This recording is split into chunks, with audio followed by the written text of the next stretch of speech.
Senior civilian Mountie, Rcmp, rebukes Rcmp Commissioner Lucky for what she says is appalling behavior during Nova Scotia's shooting investigation. This is going to be the next scandal that the federal government faces. Now, stay tuned as this story has been unfolding for quite some weeks now.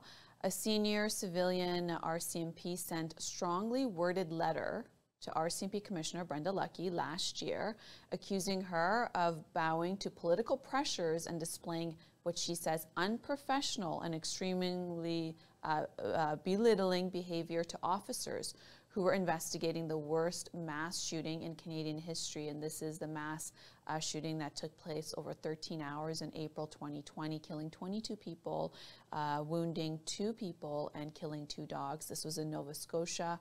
And this is coming from Leah Scanlon, who is the former Director of Strategic Communications for the Rcmp in Halifax. Essentially, in this letter dated April 14th, 2021, Ms. Scanlon backs up Superintendent Darren Campbell's account of a meeting in which he said Commissioner Lucki tried to push her Nova Scotia commander, who was investigating, to publicly releasing details about the weapons used in the shootings to essentially say that it would help the federal government's gun control agenda. Now, there was pushback from the superintendent who said, no, we can't release the weapons only days after this mass shooting that took place, which is the most horrific case in Canadian history, because some of those weapons have come illegally across the border from the United States, and essentially saying that if we were to release it, it would impede our investigation.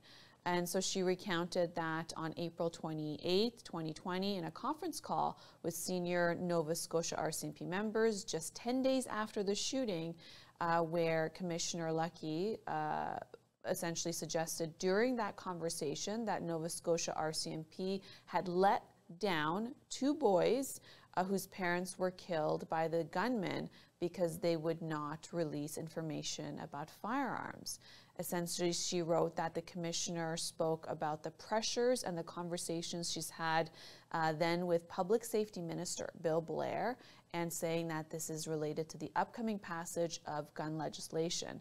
She also wrote that I remember feeling of disgust as I realized that this was a catalyst for the conversation and perhaps justification for what you were saying about us. And so this is unfolding. Since then, Commissioner Lucki has said she's confirmed that she received a letter from Ms. Scanlon, but she did not interfere in the criminal investigation, and she says that this is not something that she's done, essentially saying that they're lying, saying that Superintendent Campbell and the other senior Rcmp are lying about her request for the weapons, and that it was at the request of the Liberal government. Also, Bill Blair says that he did not make that request. So something's not adding up, and this is going to unfold. You can make sure that opposition leaders and party in Parliament Hill are going to take this up, essentially to get to the bottom of it and what this means for Rcmp Commissioner's future.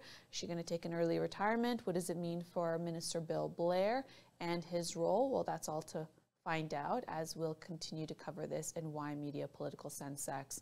You can make sure that it's a show that is on every weekday, and it covers all the details you need to know when it comes to elected officials.